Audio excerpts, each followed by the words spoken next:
નમસ્કાર. Indian lit chat channel પર હું ધવલ રાજ્યગુરુ આપનું હાર્દિક સ્વાગત કરું છું.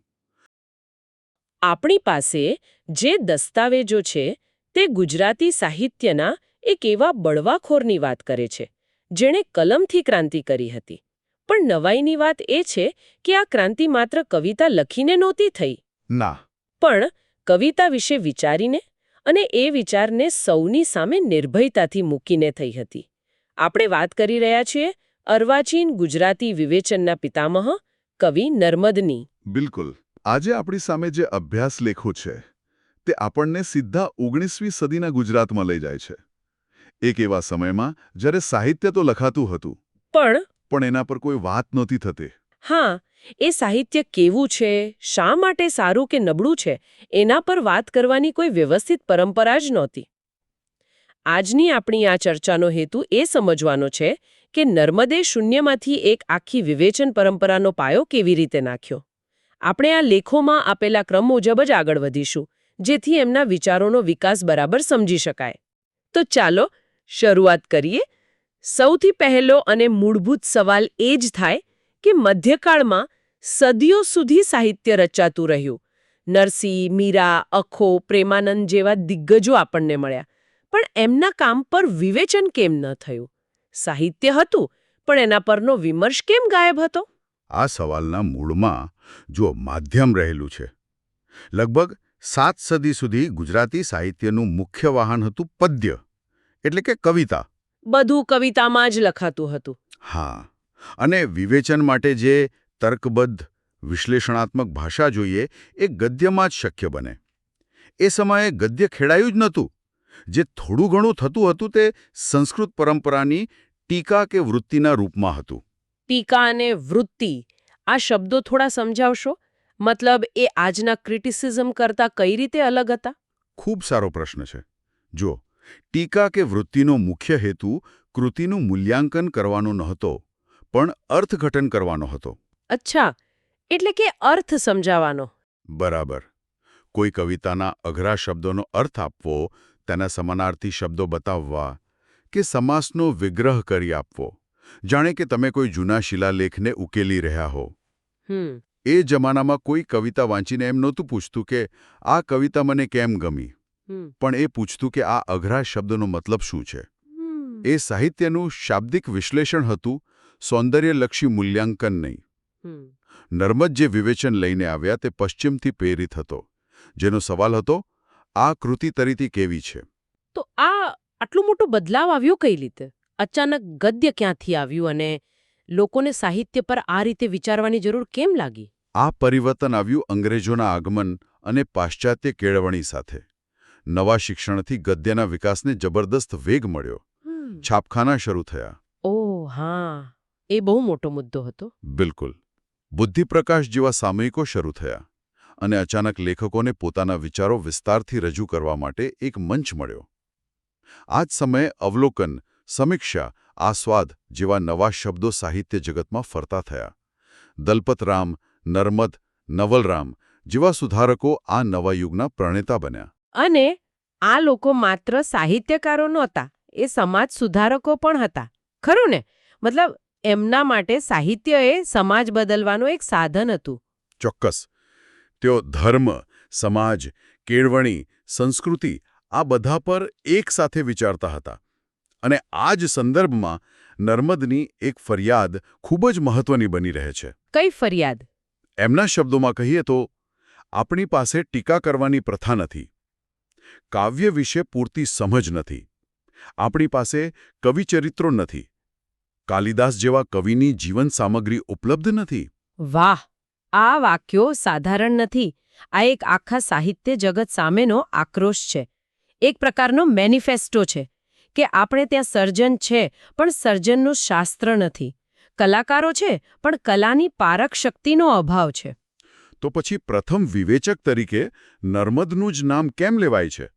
એમના સમકાલીન દલપતરામે પણ તો કવિતા વિશે, ખાસ કરીને કવિતા કેવી રીતે લખવી, એના પર કવિતા શિક્ષક જેવું પુસ્તક લખ્યું હતું. અહીં જ મુખ્ય ભેદ છે.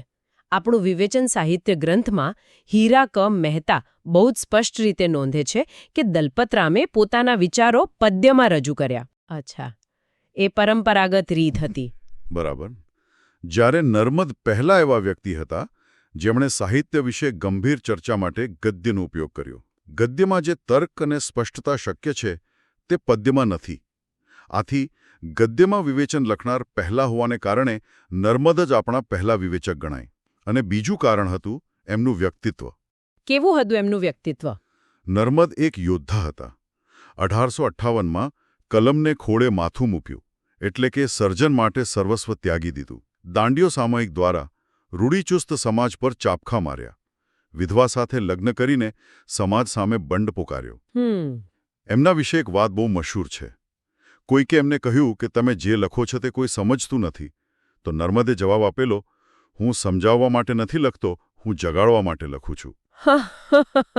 આ જે નિર્ભયતા અને નિખાલસતા હતી એ જ એમને પ્રસ્થાપિત ચીલાઓ તોડીને નવું સ્થાપવા માટે પ્રેરતી હતી. અને આ જ મિજાજ એમના વિવેચનમાં પણ દેખાય છે, ખાસ કરીને જ્યારે તેઓ નવા કવિઓને શિખામણ આપે છે. એમણે શીઘ્ર કવિતાની એટલે કે સ્ટેજ પર તરત કવિતા બનાવીને વાહવાહી લૂંટવાની પ્રથાની સખત ટીકા કરી હતી. હા, એમણે કહ્યું હતું કે એવી શીઘ્ર કવિતા કરવાનું ઉગતા કવિઓએ થોડો લોભ રાખવો.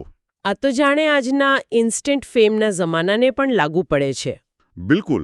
પણ એમની શિખામણ માત્ર નકારાત્મક નહોતી. એમણે કહ્યું કે શું ન કરવું, પણ સાથે એ પણ કહ્યું કે શું કરવું જોઈએ. એમણે કવિની સજ્જતા પર ભાર મૂક્યો. શું કહ્યું એમણે? એમણે કહ્યું, જુવાનોએ પ્રથમ પોતાનું વિદ્યાજ્ઞાન, વ્યવહાર જ્ઞાન, રસજ્ઞાન વધારવું ને પછી કામમાંથી લેવું. આ 3 શબ્દો જુઓ. વિદ્યાજ્ઞાન એટલે કે પુસ્તકીયું જ્ઞાન, વ્યવહાર જ્ઞાન એટલે દુનિયાનો અનુભવ, અને રસજ્ઞાન એટલે કે સૌંદર્યને પારખવાની શક્તિ. એમના મતે આ 3 વગર કોઈ સાચો કવિ બની જ ન શકે. પણ આટલી કડકાઈથી નવા કવિઓ નિરાશ ન થઈ જાય? શું એવું ન બને કે કોઈ પ્રતિભાશાળી યુવાન શરૂઆતમાં જ ડરીને લખવાનું છોડી દે? આ એક પ્રકારની ગેટકીપિંગ ન કહેવાય? સારો મુદ્દો છે. પણ નર્મદનો હેતુ ડરાવવાનો નહોતો, પણ તૈયાર કરવાનો હતો. એમને મંચ પર વાહવાઈ લૂંટતા શાયરો નહોતા જોઈતા. એમને ગંભીર ઉપાસકો જોઈતા હતા. બરાબર, સાહિત્યના ગંભીર ઉપાસકો. એમનું માનવું હતું કે કવિતા કોઈ રમત નથી, એક ગંભીર સાધના છે. આ જ ગંભીરતાથી એમણે પોતાના વિવેચન લેખોને 4 મુખ્ય ભાગમાં વહેંચ્યા હતા. કવિતાના સિદ્ધાંતો વિશે, ચોક્કસ કવિઓ વિશે, પુસ્તકોના અવલોકનો અને ગદ્ય સાહિત્ય વિશે. આ વર્ગીકરણ જ એમની વૈજ્ઞાનિક દૃષ્ટિ બતાવે છે. એમના વિવેચનનો આધારસ્તંભ ગણાતો નિબંધ છે કવિ અને કવિતા. કહેવાય છે કે આ એક જ નિબંધે ગુજરાતી વિવેચનનો પાયો નાખી દીધો. એમાં એવી તે કઈ ખાસ વાત હતી? એમાં સૌથી ક્રાંતિકારી વાત હતી કવિની વ્યાખ્યા. નર્મદે કહ્યું કે જેનામાં રસજ્ઞાન હોય, એટલે કે સૌંદર્યને માણવાની અને પારખવાની શક્તિ હોય, એ દરેક વ્યક્તિ કવિ છે. દરેક વ્યક્તિ? હા, પછી ભલે એ શબ્દો લખતો સાહિત્યકાર હોય, મૂર્તિ બનાવતો શિલ્પી હોય, કે પછી સમાજ માટે કાયદો ઘડનાર સલાટ પણ હોય. એક મિનિટ, એટલે એમના મતે સારો કાયદો બનાવનાર પણ કવિ? આ તો બહુ જ વ્યાપક અને કદાચ થોડી વિચિત્ર વ્યાખ્યા કહેવાય. આ રીતે તો દુનિયાનો દરેક કુશળ કારીગર કવિ બની જાય. હા, અને અહીં જ એમની વિચારણાની એક મર્યાદા દેખાય છે. તેઓ સર્જક અને કુશળ કારીગર વચ્ચેનો ભેદ શરૂઆતમાં ભૂલી જાય છે. પણ તેઓ તરત જ પોતાની વાતને સ્પષ્ટ કરે છે. શું કહે છે? એ કહે છે કે જે પુરુષો પોતાનું રસજ્ઞાન ભાષાની મારફત કાઢે છે, તેઓ જ લોકમાં કવિ શબ્દે ઓળખાય છે. અહીં એમણે માધ્યમ તરીકે ભાષાને કેન્દ્રમાં રાખી. અલબત્ત, પુરુષો શબ્દનો પ્રયોગ એમના સમયની પુરુષપ્રધાન સમાજ વ્યવસ્થાનું પ્રતિબિંબ છે, જેને આપણે ઐતિહાસિક સંદર્ભમાં જોવું રહ્યું. એમણે ભાષાને બીજી કળાઓ જેમ કે ચિત્રકળા કે શિલ્પકળા કરતાં પણ શ્રેષ્ઠ ગણાવી હતી. એ પાછળ એમનો તર્ક શું હતો? એમનો તર્ક અદ્ભુત હતો. તેઓ કહે છે કે ચિત્ર કે શિલ્પમાં રંગ, આકાર, ગતિ એકવાર અંકિત થઈ ગયા પછી સ્થિર એટલે કે ફિક્સ થઈ જાય છે. ચિત્ર એક ફ્રેમમાં બંધાઈ જાય, પણ ભાષા એટલે કે શબ્દો એવું માધ્યમ છે જે વાચકના મનમાં હજારો અલગ અલગ ચિત્રો, ભાવો અને વિચારો પેદા કરી શકે છે. એ પરિવર્તનશીલ છે. બરાબર. એમના શબ્દોમાં ભાષાનો કવિતા શક્તિ જોડે પાસેનો ને સીધો સંબંધ છે. તેથી ભાષા તેનું કહ્યું તરત ને ઘણું કરે છે. એમના સમયમાં માધ્યમ વિશે આટલી સભાનતા હોવી એ બહુ મોટી વાત હતી. હવે કવિતાના સ્વરૂપ પર આવીએ. એમણે સંસ્કૃત ઉક્તિ વાક્યમ રસાત્મકમ કાવ્યમ ને પકડીને કહ્યું કે જેમાં રસ હોય એ કવિતા, પછી ભલે એ ગદ્યમાં લખાઈ હોય કે પદ્યમાં. હા, એ સમયે તો કવિતા એટલે છંદ અને પ્રાસ જ સમજાતું હતું. આ વિચાર તો ધડાકા જેવો ગળાયો હશે. બિલકુલ. એમણે કવિતાને છંદના બંધનમાંથી મુક્ત કરી દીધી અને એના આત્મા એટલે કે રસ પર ધ્યાન કેન્દ્રિત કર્યું.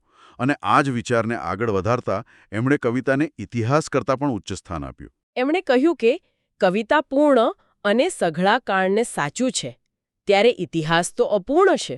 હા, પણ આ વાત ગળે ઉતરવી થોડી અઘરી છે.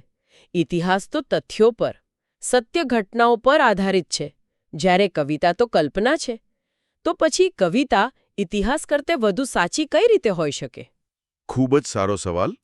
નર્મદનો કહેવાનો અર્થ એ નહોતો કે ઇતિહાસ ખોટો છે, પણ તેઓ કહેતા હતા કે ઇતિહાસ તમને જણાવશે કે હલ્દીઘાટીના યુદ્ધમાં શું થયું, પણ કવિતા તમને અનુભવ કરાવશે કે એ યુદ્ધમાં રાણા પ્રતાપના મનમાં શું ચાલતું હતું. અચ્છા, ઘટનાનું વર્ણન અને સંવેદનાનો અનુભવ. બરાબર. ઇતિહાસ ઘટનાનું વર્ણન કરે છે, કવિતા સંવેદનાનું.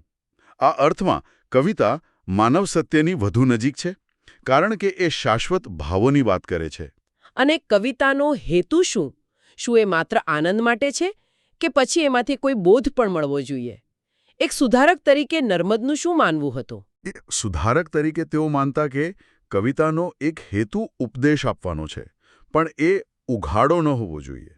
એટલે કે કવિતા ભાષણ ન બનવી જોઈએ. મુખ્ય હેતુ તો રસાસ્વાદ અને આનંદ જ છે, પણ એ આનંદમાંથી સૂક્ષ્મ રીતે કોઈક સારી વાત વાચક સુધી પહોંચવી જોઈએ. પણ એમણે કવિતાની અસર વિશે જે કહ્યું છે તે તો ખરેખર અદ્ભુત છે. હા, એ અવતરણ તો મેં પણ નોંધ્યું છે. એમના શબ્દો છે, કવિતા તે જ છે કે જે ગુપ્ત રીતે અસર કરતી રીતે આપણા મનની સાથે વાતો કરે છે, જે પડતી દશામાં દિલાસો, ચડતીમાં ક્ષમા અને જિંદગીમાં નાના પ્રકારના નિર્મળ સુખ આપે છે. વાહ, આ તો કવિતાની હીલિંગ પાવરની વાત થઈ. બિલકુલ. તેઓ કવિતાના મનોવૈજ્ઞાનિક અને સાંત્વનાત્મક પાસાને ઉજાગર કરે છે, જે આજે પણ એટલું જ સાચું છે. નર્મદનું વિવેચન માત્ર સિદ્ધાંતો પૂરતું સીમિત નહોતું. એમણે પોતાના આ સિદ્ધાંતોને જૂના કવિઓ પર લાગુ પણ કર્યા, અને અહીં જ એમની ધારદાર કલમ જોવા મળે છે. અખા વિશે એમણે જે કહ્યું એ તો બહુ પ્રખ્યાત છે. હા, એમણે કહ્યું કે અખાની કવિતા જ્ઞાનવાળી અને શુષ્ક છે. એનાથી સચ્ચિત થવાય છે, પણ સચ્ચિદાનંદ થતું નથી. આ વાક્યને થોડું સમજાવશો? સચ્ચિત અને સચ્ચિદાનંદ. જરૂર. સચ્ચિત એટલે સત્યનું જ્ઞાન થવું, બૌદ્ધિક રીતે જાગૃત થવું, અને સચ્ચિદાનંદ એટલે સત્ય, ચિત્ત અને આનંદનો અનુભવ. નર્મદ કહે છે કે અખાની કવિતા તમને જ્ઞાન આપે છે, તમારું મગજ ખોલી નાખે છે, પણ હૃદયને જે આનંદ મળવો જોઈએ, જે ભાવનાત્મક અનુભૂતિ થવી જોઈએ, એ નથી થતી. એટલે કે બૌદ્ધિક રીતે સંતોષ મળે, પણ ભાવનાત્મક રીતે નહીં. બરાબર. જાણે કે તમે કોઈ બહુ જ જ્ઞાનવર્ધક ડોક્યુમેન્ટરી જોઈ હોય, પણ કોઈ મહાન ફિલ્મનો અનુભવ ન કર્યો હોય. અને આ જ રસના માપદંડથી એમણે પ્રેમાનંદ અને શામળની તુલના કરી, અને અહીંથી જ ગુજરાતી સાહિત્યનો પહેલો મોટો વિવાદ શરૂ થયો. બરાબર. આ મુદ્દો બહુ જ રસપ્રદ છે અને તેને વિસ્તારથી સમજવો જોઈએ. નર્મદે કહ્યું, પ્રેમાનંદમાં વધુ રસ છે, જ્યારે શામળમાં રસ કરતાં તર્કનું પ્રમાણ વધારે છે. એટલે પ્રેમાનંદની કવિતા ભાવમાં તરબોળ કરે અને શામળની બુદ્ધિને કસરત કરાવે. એકદમ સાચું. આથી રસના માપદંડ પર પ્રેમાનંદને એમને શ્રેષ્ઠ ગણાવ્યા. અને દલપતરામ આ વાત સાથે સહમત નહોતા. તો આ વિવાદ કેવો હતો? શું એ લોકો જાહેરમાં, સામાયિકોમાં એકબીજા પર લેખોથી પ્રહાર કરતા હતા? એ સમયના વાચકો કોની તરફ હતા? વાતાવરણ કેવું હશે? એ જમાનામાં આ સાહિત્યલિક યુદ્ધ જેવું હતું. દલપતરામ અને એમનો વર્ગ માનતો હતો કે શામળ શ્રેષ્ઠ છે, કારણ કે તેની કવિતામાં બોધ, ચતુરાઈ અને વ્યવહારુ જ્ઞાન છે, જે સમાજ માટે વધુ ઉપયોગી છે. અને નર્મદનો પક્ષ?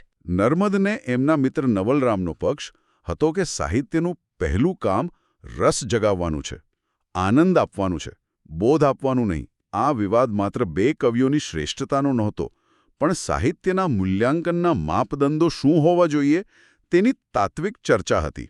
અને એ સમયે આવા જાહેર સાહિત્યિક વિવાદો થવા એ પોતે જ એક સ્વસ્થ અને જીવન સાહિત્યિક પરંપરાની નિશાની હતી. તો આટલા મોટા વિવાદ અને આટલા બધા વિચારો પછી નર્મદે કોઈ એક અંતિમ ફોર્મ્યુલા આપી કે સારી કવિતા કોને કહેવાય? શું એમની પાસે કોઈ માપપટ્ટી હતી? હા, અને એમણે જે સૂત્ર આપ્યું એ આજે પણ એટલું જ પ્રસ્તુત છે. એમણે કહ્યું કે તર્કશક્તિ કવિતાની જનની છે. એના વગર કવિતા ન બને, પણ એનું પ્રમાણ જળવાવવું જોઈએ. એમનું સૂત્ર હતું, કવિતામાં 2 ભાગ રસ અને 1 ભાગ તર્ક હોવો જોઈએ. અરે વાહ! આ તો કવિતાનું કેમિકલ ફોર્મ્યુલા કહેવાય. 2 પાર્ટ્સ ઇમોશન, 1 પાર્ટ ઇન્ટેલેક્ટ. 2 ભાગ લાગણી અને 1 ભાગ બુદ્ધિ. આ તો એમના સમય કરતાં કેટલું આધુનિક અને વૈજ્ઞાનિક ચિંતન કહેવાય. બિલકુલ. અને આ સૂત્રને વધુ સ્પષ્ટ કરતા એમણે ઉમેર્યું, રસથી હૈયું ભેદાય છે ને તર્કથી લહેર આવે છે. હૈયું ભેદાય ને લહેર આવે. હા, એટલે કે કવિતા એવી હોવી જોઈએ જે પહેલાં તમારા હૃદયને સ્પર્શી જાય અને પછી તમારા મનમાં વિચારની એક હળવી લહેર પણ જગાવે. માત્ર લાગણી વિના નહીં અને માત્ર કોરું જ્ઞાન પણ નહીં. આ જ માપદંડથી એમણે નરસિંહ, પ્રેમાનંદ અને દયારામને ગુજરાતી સાહિત્યના ઉત્તમ કવિઓ ગણાવ્યા. કવિતા સિવાય એમણે નાટક વિશે પણ થોડી વાત કરી હતી. એ વિશે શું નોંધ્યું છે? એમણે નાટક માટે રૂપક વિદ્યા જેવો સુંદર શબ્દ પ્રયોજો અને એની વ્યાખ્યા આપી. જેવું જે હોય તેવું તેને તેવા થઈ લોકને બતાવવું તે નાટક. આ વ્યાખ્યામાં અનુકરણ અને પ્રત્યક્ષીકરણ પર ભાર છે. એમણે અંગ્રેજી સાહિત્યના પ્રભાવ હેઠળ ટ્રેજેડી અને કોમેડી જેવા પ્રકારો પણ તારવ્યા. જો કે એમની આ વિચારણા મોટેભાગે સૈદ્ધાંતિક હતી. કારણ કે એ સમયે એટલા નાટકો લખાતા નહોતા. હા, વિવેચન કરી શકાય એવા મૌલિક ગુજરાતી નાટકો લખાવાની હજુ શરૂઆત જ થઈ હતી. અંતે નર્મદના કેટલાક સૂત્રો છે જે આજે પણ સાહિત્યના વિદ્યાર્થીઓ યાદ કરે છે. જેમ કે કવિતા જેને વશ છે તે કવિ નથી, પણ જે કવિતાને વશ છે તે કવિ હોય ખરો. આ સૂત્ર કલાકારની પ્રામાણિકતા અને કલા પ્રત્યેના સંપૂર્ણ સમર્પણની વાત કરે છે. કવિ કવિતાનો માલિક નથી, સેવક છે. અને બીજું સૂત્ર, રાગડાને કવિતા સાથે કંઈ જ સંબંધ નથી. આ તો બહુ જ ક્રાંતિકારી વાત હતી. બિલકુલ. એ સમયે કવિતા એટલે ગાઈ શકાય એવું જ મનાતું. નર્મદે સ્પષ્ટ કહ્યું કે સંગીત અને કવિતા 2 અલગ વસ્તુઓ છે. કવિતાનું સૌંદર્ય એના શબ્દોમાં, એના અર્થમાં અને એના ભાવમાં રહેલું છે, માત્ર એના રાગમાં નહીં. આ બધા જ મૌલિક પ્રદાનને કારણે ઉમાશંકર જોશીએ એમને યથાર્થ રીતે જ પ્રાણવંતો પૂર્વજ કહ્યા છે. સાચી વાત છે. એ ખરેખર એક એવા પૂર્વજ હતા જેમણે આવનારી પેઢીઓ માટે વિચારવાના નવા રસ્તા ખોલી આપ્યા. આ આખી ચર્ચા પરથી એ સ્પષ્ટ થાય છે કે નર્મદ માત્ર એક વિવેચક નહોતા. એ એક વિવેચન પુરુષ હતા, જેમણે ગદ્યને વિવેચનનું વાહન બનાવ્યું, કવિતાના મૂલ્યાંકન માટે રસ અને તર્ક જેવા માપદંડો આપ્યા અને એક જીવંત સાહિત્યિક સંવાદની શરૂઆત કરી. એમણે ગુજરાતી સાહિત્યને પોતાની જાત સામે અરીસો ધરીને વિચારતા શીખવ્યું. અને નર્મદની આ વિચારધારા આજે પણ એટલી જ પ્રસ્તુત છે.